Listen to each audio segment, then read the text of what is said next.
दोस्तों, आज मैं आपको वोटर लिस्ट किस तरह से तैयार की जाती है इसके बारे में जानकारी दूंगा। उसके पहले मैं चाहूँगा कि थोड़ा सा हम ये भी समझ लें कि कौन कौन अधिकारी इसमें लगे होते हैं और किस तरह से हायरार्की होती है जिसके अंतर्गत अधिकारी काम करते हैं। तो इसमें जो सबसे ऊपर हैं वो आप कह सकते हैं भारत निर्वाचन आयोग, जो हमारे संविधान की धारा 324 के अंतर्गत गठित जिनको जो किया जाता है ये आयोग है। ये आयोग 3 सदस्यीय होता है और इसमें तीनों जो मेंबर्स होते हैं वो मिल के डिसीजन लेते हैं। मेजॉरिटी डिसीजन माना जाता है, यानी अगर 3 में से 2 लोग जिसको कहेंगे वो बात मानी जाएगी। तो ये भारत निर्वाचन आयोग के पर्यवेक्षण में पूरा इलेक्शन की प्रक्रिया भारत निर्वाचन आयोग के पर्यवेक्षण में होती है। और भारत निर्वाचन आयोग जो इलेक्शन कराते हैं वो president, vice president, MLA, MP और एमएलसी, ये जो इलेक्शंस हैं ये भारत निर्वाचन आयोग के अंतर्गत आते हैं। बाकी और जो इलेक्शंस हैं जैसे कि मेयर, चेयरमैन, नगर पालिका या नगर पंचायत या प्रधान या जो अन्य लोकल बॉडीज़ के इलेक्शंस होते हैं वो राज्य निर्वाचन आयोग कराता है। और राज्य निर्वाचन आयोग आप समझ रहे होंगे कि ये एक अलग बॉडी है और भारत निर्वाचन आयोग बिल्कुल डिफरेंट बॉडी है। तो भारत निर्वाचन आयोग के बारे में ही जो चीज़ें हैं वो मैं बताऊंगा। इसके भारत निर्वाचन आयोग की तरफ से फिर जो जिला निर्वाचन अधिकारी एक नियुक्त किए जाते हैं वोटर लिस्ट के काम के लिए या पूरे इलेक्शन के काम के लिए भी आप कह सकते हैं। तो जो जिला निर्वाचन अधिकारी का काम है वो जिले में जिलाधिकारी या डिस्ट्रिक्ट मजिस्ट्रेट देखते हैं और इनको जिला निर्वाचन अधिकारी या डिस्ट्रिक्ट इलेक्शन ऑफिसर इनको कहा जाता है। इनकी सहायता के लिए जिले के एक एडीएम को लगाया जाता है। वो डिप्टी डीईओ का काम करते हैं। जो भी एडीएम हो, एडीएम फाइनेंस को भी ये काम दिया जा सकता है, एडीएम प्रशासन को भी ये काम दिया जा सकता है। ये डीएम के ऊपर होता है वो किसको अपना उप जिला निर्वाचन अधिकारी बनाए। उसके बाद में जो तहसीलों के एसडीएम्स होते हैं वो ईआरओ या निर्वाचक रजिस्ट्रीकरण अधिकारी का काम करते हैं। और ईआरओ की सहायता के लिए सहायक निर्वाचन रजिस्ट्रीकरण अधिकारी होते हैं, एईआरओस, जो तहसीलदार, बीडीओ और नायब तहसीलदार, इन लोगों को उनकी सहायता लगाया जाता है। उनके नीचे फिर पर्यवेक्षक होते हैं। ये पर्यवेक्षक के रूप में कानूनगो और लेखपालों को नियुक्त किया जाता है। और उसके नीचे फिर बूथ लेवल अधिकारी होते हैं, बीएलओस, जो आप जानते होंगे कि प्राइमरी स्कूल के टीचर्स हैं, आंगनबाड़ी हैं और बाकी और जो गांव लेवल के लोग हैं उनको इसमें लगाया जाता है, बूथ लेवल अधिकारी बनाया जाता है।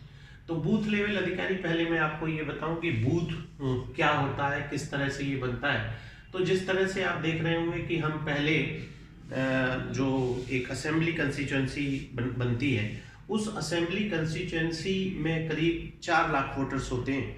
तो उन सारे वोटर्स के नाम लिखे जाते हैं। तो चूंकि ये काम बहुत बड़ा है इसलिए हम इस असेंबली कंस्टिट्यूएंसी को छोटे छोटे टुकड़ों में बांट लेते हैं और इन टुकड़ों को ही भाग संख्या या पार्ट्स कहते हैं। तो मान लीजिए आपके पास 4 लाख वोटर हैं एक असेंबली कंस्टिट्यूएंसी में, तो हम 1,000 के टुकड़े उस कंस्टिट्यूएंसी के कर लेते हैं, 1,000 वोटर्स के। तो हमारे पास 400 पार्ट्स हो गए और इन सभी पार्ट्स को नंबर दे दिए जाते हैं और नंबर के आधार पर फिर हम उनका नाम भी होता है। जैसे मान लीजिए प्राइमरी पाठशाला कमरा नंबर 1 गांव है कोई रघुनाथपुर, तो उस तरह से इनके नाम रहते हैं। उनको ही आप वोटर लिस्ट लेकर के उनकी ही जो पार्ट्स की वोटर लिस्ट बनाई जाती है और उसी पार्ट्स को लेकर के जो पोलिंग पार्टी होती है वो इलेक्शन में कराती है जाकर के।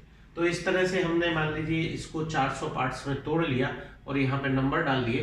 तो आपके पास जो नंबर आ गए वो 1 2 3 4 5 ऐसे पार्ट संख्याएं आ गई। इन्हीं पार्ट संख्याओं में से एक पार्ट संख्या की जिम्मेदारी संबंधित बीएलओ को दी जाती है। वो बीएलओ उस वोटर लिस्ट का अपडेशन करेंगे, यानी अपडेशन में पूरी जिम्मेदारी वो बीएलओ की होती है। अब अपडेशन कैसे किया जाता है, इस अपडेशन को करने का जो 4 तरीके हैं वैसे उसके। तो जो अभी यूज में लाया जा रहा है वो है समरी रिवीजन, इसको बोलते हैं, या संक्षिप्त पुनरीक्षण कहते हैं, जिसमें कि हम पुराने डेटा का यूज करके उसको अपडेट करते हैं। तो पुरानी वोटर लिस्ट का प्रकाशन किया जाता है।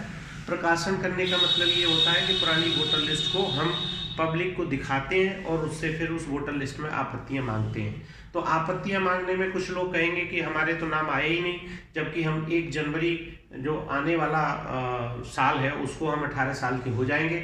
तो ऐसे लोगों से कहा जाता है कि आप एक नया आवेदन भर के दीजिए, और वो आवेदन का एक निर्धारित प्रारूप है, और उस निर्धारित प्रारूप में ही वो अपना आवेदन देते हैं। और आवेदन का जो निर्धारित प्रारूप है उसको फॉर्म 6 कहा जाता है। ये फॉर्म 6 उनको निर्वाचक रजिस्ट्रीकरण अधिकारी के यहाँ फॉर्म जमा करना होता है। निर्वाचक रजिस्ट्रीकरण अधिकारी की तरफ से जो बूथ लेवल अधिकारी उस बूथ के लिए नियुक्त हैं, उस पार्ट के लिए नियुक्त हैं, उस भाग संख्या के लिए नियुक्त हैं, वो इन फॉर्म्स को कलेक्ट करते हैं। तो फॉर्म 6 हो गया। उसी तरह से एक फॉर्म 6A है। ये 6A उन लोगों के लिए है जो ओवरसीज वोटर हैं, या इनको आप कह सकते हैं कि NRIs हैं, वो इसको भर के देते हैं। इसके साथ उनको अपने पासपोर्ट की एक फोटोकॉपी लगा कर देनी होती है। उसी तरह से फिर फॉर्म 7 है। जब हमने वोटर लिस्ट का प्रकाशन किया, वोटर लिस्ट पब्लिक को दिखाई, तो वो लोग ये कहेंगे कि साहब इसमें कुछ नाम गलत आ गए हैं, ये यहाँ पे नहीं होने चाहिए थे, ये पहले रहते थे अब यहाँ से चले गए, या इनकी डेथ हो गई।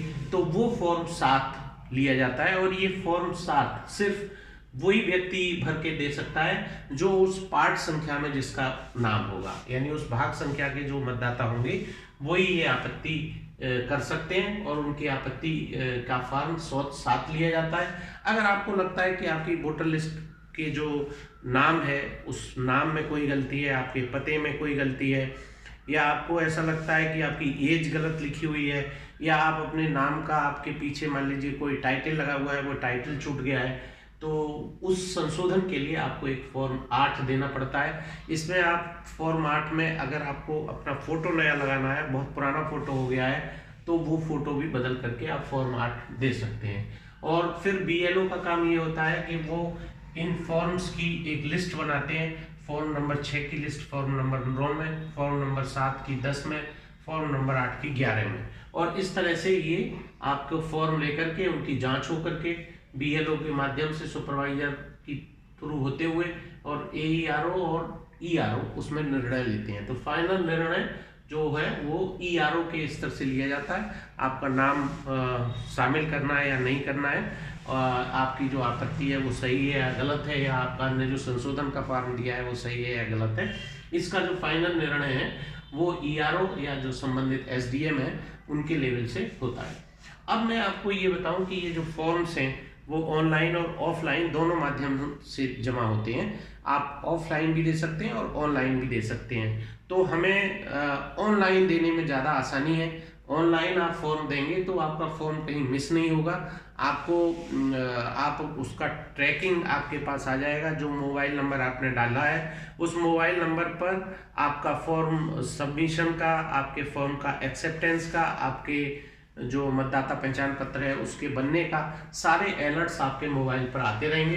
तो मैं चाहूँगा कि ज़्यादा से ज़्यादा लोग इसको ऑनलाइन माध्यम से भरें, और उसके लिए आपको ECI की साइट पर NVSP पोर्टल पर जाना पड़ेगा। इसकी फुल फॉर्म है नेशनल वोटर सर्विस पोर्टल। इस पर जाएंगे तो उस पर आपको ये सारी सेवाएं आपको मिल जाएंगी, और आप ऑनलाइन ही अपना फॉर्म यहाँ पर डालिए। अगर आप ऑनलाइन नहीं डाल पाते हैं तो आपके BLO जो निर्धारित समय होता है उस पर आकर के वो बूथ पे बैठते हैं, आप उनको अपना फॉर्म दे सकते हैं। इस तरह से ये जो पार्ट संख्याएं हैं ये मैं समझता हूँ कि आपकी समझ में आ गया होगा कि इनको हम क्यों ऐसे पार्ट्स में डिवाइड करते हैं।